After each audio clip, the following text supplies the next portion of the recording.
නංගි තමුසේ මොකද ඔය වත්තපල්ලෙහා කරන්නේ? එනවා ගේ ඇතුළට යන්න. අනේ අයියේ පොඩ්ඩක් ඉන්නකෝ. අර බලන්න වැටගාව කවුද ඉන්නවා වගේ. මට තනියම යන්න බයයි. පොඩ්ඩක් ඔයාගෙන් බලන්නකෝ. කවුද මේ රෑ ඉන්නේ? ආර්යන් ටෝච් එකක් ගහගෙන වැටගාවට ගියා. සෙව්වන්දි මොකද මේ රෑ අපේ වත්තපල්ලෙහා කරන්නේ? ආර්යන් පෝර්ණිමට කිව්වා ආට පොපේ අමාරුවක් හැදිලා ඉක්මනට එන්න කියලා. මම මේ බය වෙලා දුවගෙන ආවේ. මොකක්? මට පපුවේ අමාරුව පෝර්ණිද කිව්වේ? එතකොටම පිටිපස්ස ගේට්ටුවේ ටකස් ගාලා වැහුණා. පෝර්ණි නංගි එළියෙන් නිදි අතුරක් දාලා hina වෙවි කෑ ගහනවා. අයියේ අප්කේස්. දැන් ඉතින් ඔය දෙන්න අතනම ඉන්න. අද රෑ 12 වෙනකල් ඔය ගේට්ටුව ඇරෙන්නේ නැහැ. මම අම්මටත් කිව්වා අයියයි අක්කයි වැටගාව වැදගත් දෙයක් කතා කරනවා කියලා. පූර්ණි විහිළු නැතුව මේක අරපන්. මාව තරහ ගස්සන්න එපා කෙල්ලේ. මම ආවොත් තමසගෙන බලා ගන්නම්. තරහ ගියපු දෙන් අයියේ මම දන්නවා ඔයා අක්ක ලකිනකොට ලැජ්ජාවට මූණ රතු කරගන්න හැටි. අක්කත් ඔයාගේ නම ඇහෙනකොට දහත්තේ කල්පනා කරනවා මම දැකලා තියෙනවා. දැන් ඉතින් ඔය බය නැතුව කතා කරන්න. මම යනවා. පූර්ණි දුවලා ගියාට පස්සේ වත්තපල්ලෙහා පුදුම නිශ්ශබ්දතාවයක්. ආර්යන් හෙමින් සෙව්වන්දි ළඟට ලං වුණා. හඳ එළියට සෙව්වන්දිගේ ඇස් දිලිසෙනවා. සෙව්වන්දි මේ පූර්ණි කරපු දේ නරකයි තමයි. ඒ කෙල්ල කිව්වේ ඇත්තද? මොකක්ද ආර්යන්? ඔයත් මම ගැන හිත හිල්ලුවද? ආර්යන් මම දන්නේ නැහැ. ආර්යන් හෙමින් සෙව්වන්දිගේ අතින් අල්ලලා ඇයව වැටට හිර කරගත්තා. එයාගේ නපුරු ඒ ආදරණීය ඇස් වලින් සෙව්වන්දි දිහා බැලුවා. ආර්යන්ගේ උණුසුම් හුස්ම සෙව්වන්දිගේ මූණටම වදිද්දී සෙව්වන්දිගේ මුළු ඇඟම ගැහෙන්න ගත්තා. මම නපුරුයි තමයි. හැබැයි ඔයා මගේ විතරක් වෙනවනම් මම මුළු ලෝකෙටම වඩා නපුරු වෙන්නත් ලෑස්ති. ආර්යන් සෙව්වන්දිගේ නළලටයි ඒ වගේම රතුණු කම්මුල් වලටයි හරිම ආදරණීය හාදුවක් දුන්නා. සෙව්වන්දි අසරණව ආර්යන්ගේ පපුවට පළුව තියාගත්තා. දැන්වත් කියන්න ඔයා මට ආදරේද? ඔව් ආර්යන් මම ඔයාට ගොඩාක් ආදරෙයි. මට බයයි. බය වෙන්න එපා. මම ඉන්නවනේ. අද රෑ මේ වැටගාව අපේ ලෝකේ පටන් ගමු. ආර්යන් සෙව්වන්දිව එයාගේ පපුවට තවත් අද කරගත්තේ හරියට කවුරු හරි අයව උදුරාගෙන එයි කියන බයට වගේ. ඒත් එක්කම වත්තේ අනික් කොනේ කාගේ හරි කටහඬක් ඇහුණා. ඒ සෙව්වන්දිගේ අම්මා. ඒ කියන්නේ මාලනී නැන්දගේ කටහඬ. පූර්ණි කොඹේ අයියා මම දැක්ක සෙව්වන්දිට පූර්ණි මැසේජ් එකක් දාලා තියෙනවා. ඉක්මනට එන්න කියලා. කොහෙද දෙන්න? සෙව්වන්දි බය වෙච්ච පාර ආර්යන්ගෙන් ගැලවෙන්න හැදුවා. අනේ ආර්යන් අම්මා එනවා. අතාරින්න මාව. අපිව මෙහෙම දැක්කොත් ඉවරයි. කෑ ගහන්න එපා කෙල්ල. ආර්යන් සෙව්වන්දිගේ කට එයාගේ අතින් වහලා ඇයව තවත් අඳුරු තැනකට ඇදලා ගත්තා. ආර්යන්ගේ පපුව ගැහෙන සද්දේ සෙව්වන්දිගේ කනටම ඇහෙනවා. නැන්දේ අයියයි අක්කයි අර පල්ලෙහා වැටගාව ඉන්නේ. අයියා කිව්වා අක්කට මොකද්ද වැදගත් දෙයක් කියන්න තියෙනවා කියලා. බාධා කරන්න එපා කියලා කිව්වා. පූර්ණිගේ කපටි හඬ ආයෙත් ඇහුණා. මොනවා? මේ රෑ දෙගොඩ හරි ජාමේ මොන කතාවද? සෙව්වන්දි මාලනී නැන්දා ටෝච් එකක් ගහගෙන වැටගාවට යන්න පටන් ගත්තා. සෙව්වන්දි බයෙන් නිවුලද්දි ආර්යන් ඇගේ කනට කරලා හෙමින් මිමිනුවා. බය වෙන්න එපා. මම ඉන්නවනේ. අම්මා දැක්කත් මම අදම ඔයාව මගේ කරගන්නවා මිසක් කාටවත් දෙන්නේ නැහැ. ආර්යන් එකපාරටම සෙව්වන්දිගේ පෙල්ල පිටුපසින් අත දාලා පැයව තමන්ගේ මුණට ලං කරගත්තා. මාලනී නැන්දගේ ටෝච් එළිය වැටගාවට ලං වෙද්දිම ආර්යන් සෙව්වන්දිගේ තොල්පෙති මත එයාගේ තොල් තද කළේ සෙව්වන්දිව ලෝකෙම නැති වුණා වගේ හැඟීමකින් ගල් කරලා. ආර්යන් අම්ම දකි සෙව්වන්දි අමාරුවෙන් ගොත ගහගත්තා. දැක්කපුතෙන් එතකොට අපිට තවත් හැංගි ඉන්න ඕනේ නැහැනේ. ආර්යන්ගේ හලිය තිබුණේ පුතුමාකාර තේජසක් සහ නපුරු අයිතිවාසිකම. මාලනී නැන්දා වැටගාවට මැවි ටෝච් එළිය ඉහළට එසෙව්වා. ටෝච් එළිය ඒ දෙන්නා හිටපු අඳුරු සිවනැල්ලට ලං වෙද්දිම පූර්ණි එක පාරටම නැන්දගේ අතින් ඇත්තා. නැන්දේ අන්න අර පැත්තේ සතෙක් දුවනවා. ඉක්මනට යමු. පූර්ණි නැන්දව බලෙන්ම වගේ අනිත් පැත්තට ඇදගෙන යද්දි ආර්යන් හිනාවක් දාලා සෙව්වන්දි දිහා බැලුවා. සෙව්වන්දි තාමත් ඉන්නේ හුස්ම ගන්නත් අමතක කළා වගේ. දැන් පේනවා නේද සෙව්වන්දි? පූර්ණිට ඕනේ අපිව බන්දලා දෙන්න නෙවෙයි. අපිව පිස්සු වටන්න. හැබැයි ඒ කෙල්ල නිසා මම අද දැනගත්තා. ඔයා නිතරමට ඉන්න බෑ කියලා. ආර්යන් සෙව්වන්දිගේ අත තදින් අල්ලගෙන ගේට්ටුව ගාවට එක්කගෙන ගියා. එයා ඉබි අතුරට යාගේ අතින්ම පාරක් ගැහුවා. පූර්ණි තොර ඇරපන් කෙල්ල. නැත්තම් මම මේක කඩනවා. මට දැම්ම අම්මලත් එක්ක කෙලින්ම කතා කරන්න ඕනේ. පූර්ණි hina වෙවි ඇවි ඉබි අතුර ඇරියා.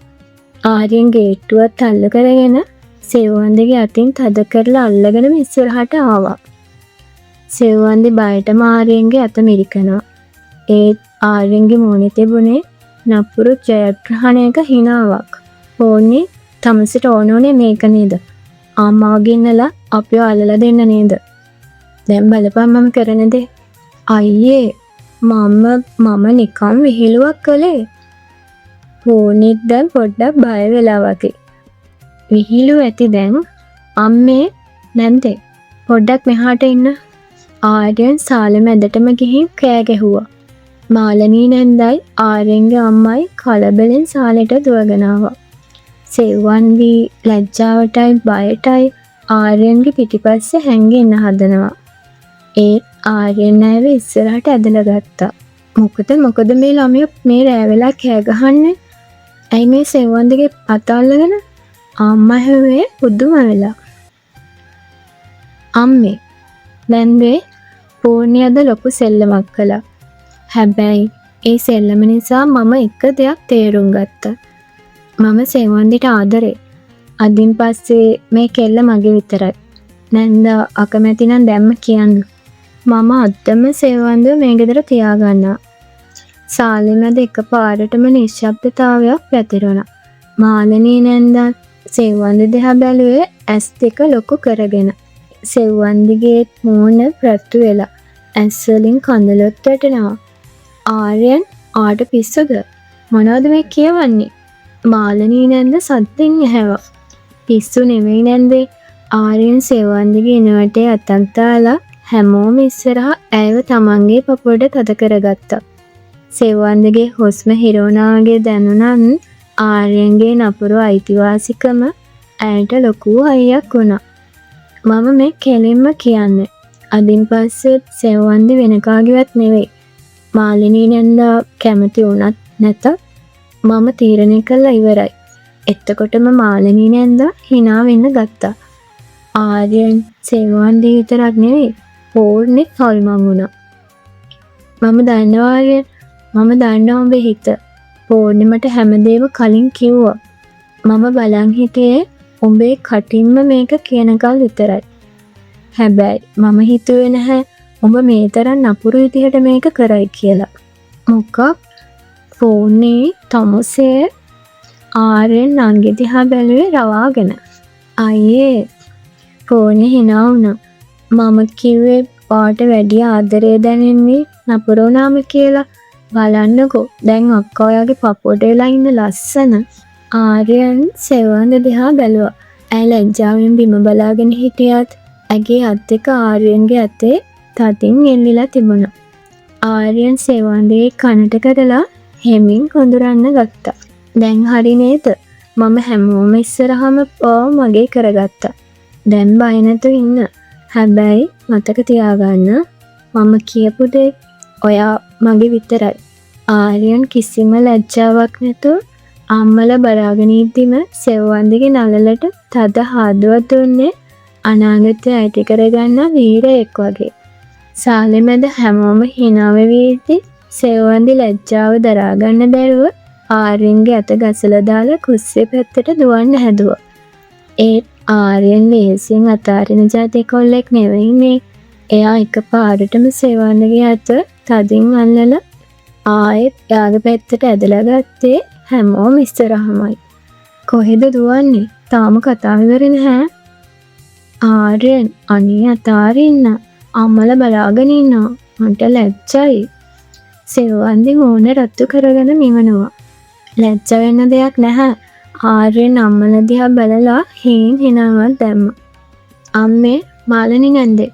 සෙව්වන්දිව මම අදම අපේ ගෙදර නතර කරගන්නවා.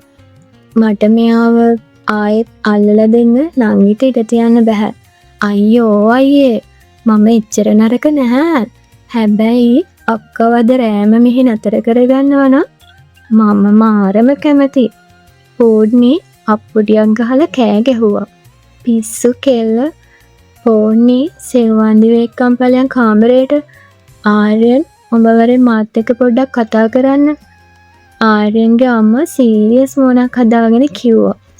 සෙව්වන්දිව පෝඩ්නිත් එක්ක ඇතුළට යවලා ආර්යන් අම්මා එක්ක සාලේ ඉතර වුණා. අම්මා ආර්යන්ගේ ඇස් දෙක දිහා කෙලින්ම බලාගෙන ඇහුවා.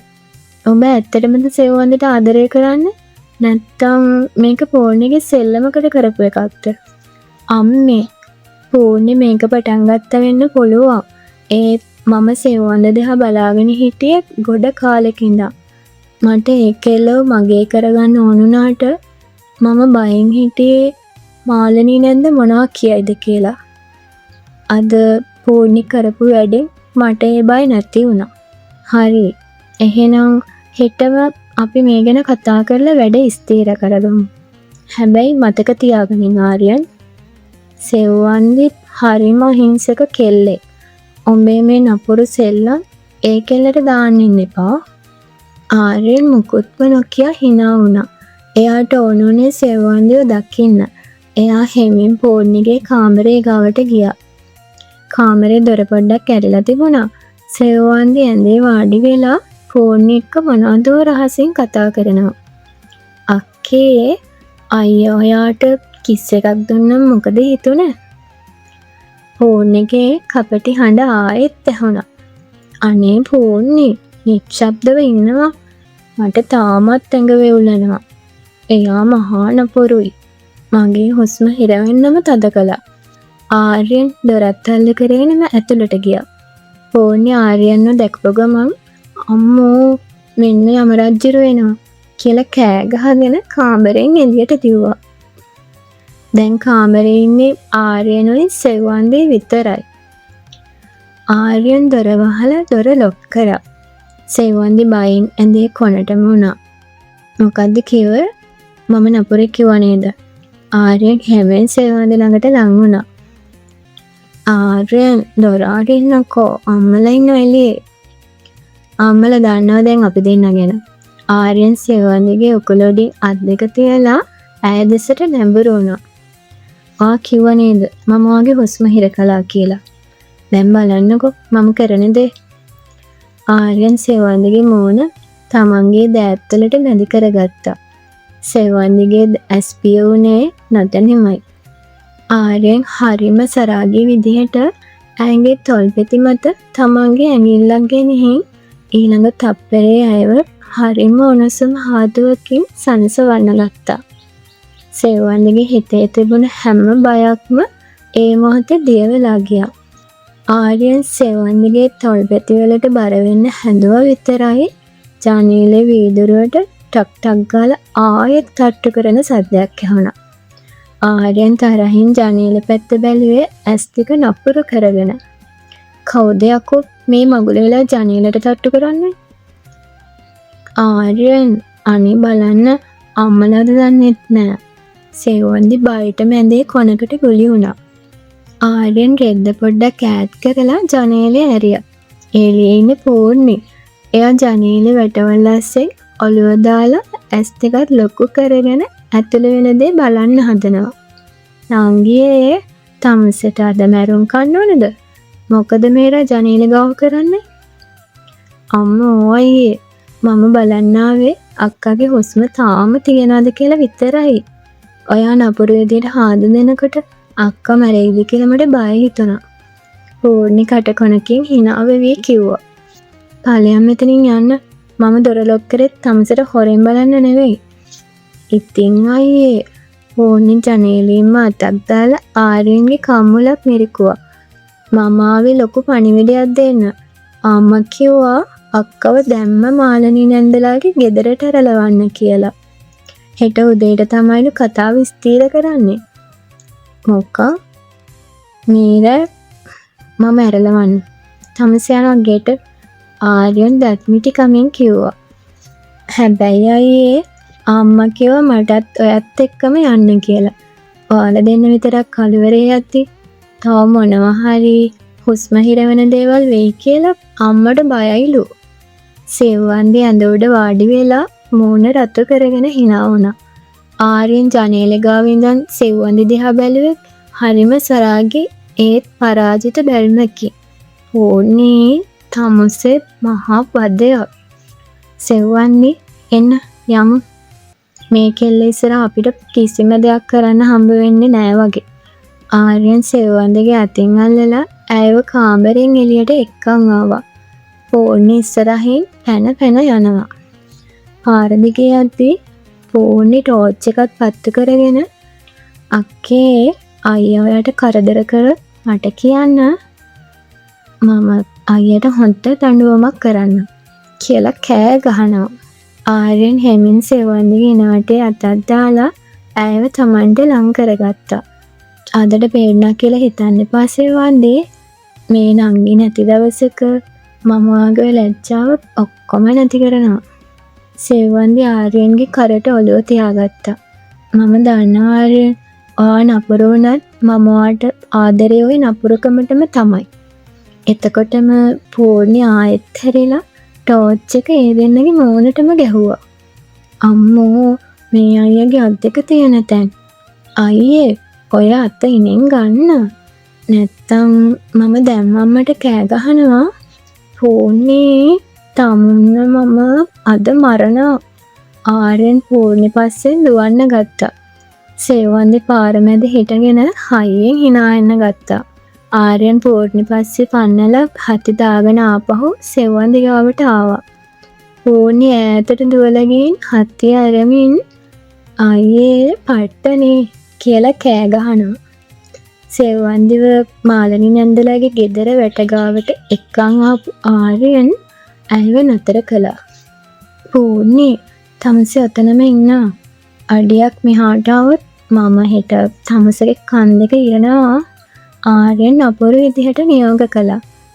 පූර්ණි ටෝච් එකත් නිවල කට පියාගෙන ඈතින් අතර වුණා. දැන් වැටගාව ඉන්නේ ආර්යනුයි සෙව්වන්දි විතරයි. වැව පැත්තෙන් එන හීන් හොළඟට සෙව්වන්දිගේ කොණ්ඩ කැරලි ආර්යන්ගේ මූණේ ගෑවෙනවා. සෙව්වන්දි ආර්යන් හැමෙන් සෙව්වන්දිගේ අත් දෙකම එයාගේ පපුවට තියාගත්තා. "අද රෑ වුණ දේවල් හීනයක් වගේ නේද? හැබැයි මේක හීනයක් නෙවෙයි. හෙටින් පස්සේ ඔයා නිලවශයෙන්ම මගේ. මට තාමත් බයයි ආර්යන්. ඔයා මට හැමදාම මේ වගේ ආදරේ කරයිද?" "බය වෙන්න එපා කෙල්ලේ." ආර්යන් සෙව්වන්දිව වැටට තද කරලා ඇගේ මූණටම ලං වුණා. ඒ නපුරු ඇස්සල තිබුණේ සෙව්වන්දිව පිස්සු වට්ටන සරාගී බැල්මක්. "මම නපුරු වෙන්නේ ඔයාව රැක ගන්න ඕන නිසායි. මම ඔයාට දෙන දඬුවම් වලට ඔයා ආදරේ කරයි. මතක තියාගන්න මේ ආර්යන්ගේ පපුව අස්සේ ඉන්නේ ඔයා විතරයි." ආර්යන් සෙව්වන්දිගේ නිකටෙන් හැමින් ඔස්සලා ඇගේ වෙවුලන තොල්බැති මත තමන්ගේ ආදරය සලකුණු කරා. ඒක හරිම ගැඹුරු ඒ වගේම හුස්ම හිරවන තරම් හැඟීම්බර හාදුවක්. සෙව්වන්දිගේ දෑත් ආර්යන්ගේ කරවටේ තුනේ ඉබේටමයි. "අම්මෝ ඇති දැන් හෙටටත් ඉතුරු කරගන්න අයේ." ඈතින් පූර්ණිගේ කටහඬ ආයෙත් ඇහුණා. සෙව්වන්දි ලැජ්ජාවෙන් ආර්යන්ගේ පපුවේ මෝන හංගගත්තා. ආර්යන් hina වෙලා සෙව්වන්දිගේ කනට හෙමින් කිව්වා, "හෙටින් පස්සේ ෆෝන්ටවත් අපේ මැත්තට එන්න මම ඉඩ තියන්නේ නැහැ. ඔයා මගේ විතරයි සෙව්වන්දි, මගේම විතරයි. මම ඔයාගේ විතරයි ආර්යන්." සෙව්වන්දි හීන් හඬින්ම කිව්වා. ආර්යන් සෙව්වන්දිව ගේ ඇතුළට ඇරලවලා ෆෝන්වත් ඇදගෙන එයාගේ ගෙදර පැත්තට යන්න හැරුණා. ෆෝන් එකේ සෙල්ලමෙන් පටන් ගත්තේ බලින් බැඳීම අද ආදරණීයම අවසානයකට ඇවිත්.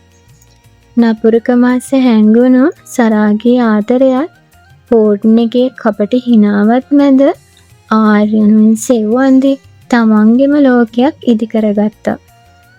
ආර්යන් පූර්ණිවත් ඇදගෙන ගෙදරට එද්දි සාලේ ලාම්පුව තාම පත්තු වෙනවා. අම්මා සාලේ පොටේ වාඩි වෙලා ඉන්නේ හරියට විනසුරු වෙරියක් වගේ. ආව නේද දෙන්නම? මොකද ආර්යන් සෙව්වන්දි වැරලවන්න මෙච්චර වෙලා ගියේ? අම්මා හොයේ එක හැක් පොඩ්ඩක් හීනි කරලා. අම්මේ ඒක වැටගාව පොඩි දෙයක් කතා කරන්න උනා. ආර්යන් ගානක් නැතුව කිව්වොත් පූර්ණි පැත්තක ඉඳන් හිනාවක් දැම්මා. අම්මෝ, ඔව් අම්මේ, වැදගත් දෙයක් තමයි. අයියාගේ වැදගත්කම කොච්චරද කියනවා නම් අක්කගෙට ගියේ හුස්ම ගන්නත් අමතක වෙලා වගේ. පූර්ණි කටවහපන්. ආර්යන් රවාගෙන පූර්ණි දෙසට පියවරක් තිබ්බා. ඇති දැන් රණ්ඩු නැති. ආර්යන් හෙට උදේම මාළිනී නැන්දලා අපි ගෙදර එනවා. මමයි නැන්දයි තීරණය කළා ලබන මාසෙම උඹලගේ මගුල ගන්න. ෆෝන්ගේ මේ බලින් බැඳීම අපි ස්ථිර කරනවා. ආර්යන්ගේ මෝන එක පාරටම ලොකු හිනාවක් ඇඳුණා. එයාට ඕන උනේත් ඒකමයි. එයා කාමරේට ගිහින් ඇඳට වැටුනේ සෙව්වන්දිගේ සුවඳ තාමත් එයාගේ ෂර්ට් එකේ තියනා වගේ දැනෙද්දි. එයා ෆෝන් එක අරන් සෙව්වන්දිට මැසේජ් එකක් දැම්මා. හෙට ඉඳන් ඔයා නිල වශයෙන්ම මගේ නපුරු රැජින. අද රෑ හොඳට නිදාගන්න. මොකද මගුලෙන් පස්සේ මම ඔයාට නිදාගන්න දෙන්නේ නැහැ කියලා දන්නවනේ. විනාඩියකින් සෙව්වන්දිගෙන් රිප්ලයි එකක් ආවා. ඔයා මහා නපුරුයි ආර්යන්. ඒත් මම මේ නපුරකමට ලෑස්ති. බුදු සරණයි මගේ ආර්යන්. ආර්යන් ෆෝන් එක පපුවට තියාගෙන ඇස් පියාගත්තා. නපුරකමෙන් පටන් ගත්තත් සරාගේ බැල්මින් හැඩවුණු ඒ ආදරය අද රෑ පුරාම ඒ දෙන්නගේ හීනවල රජ කරනවා.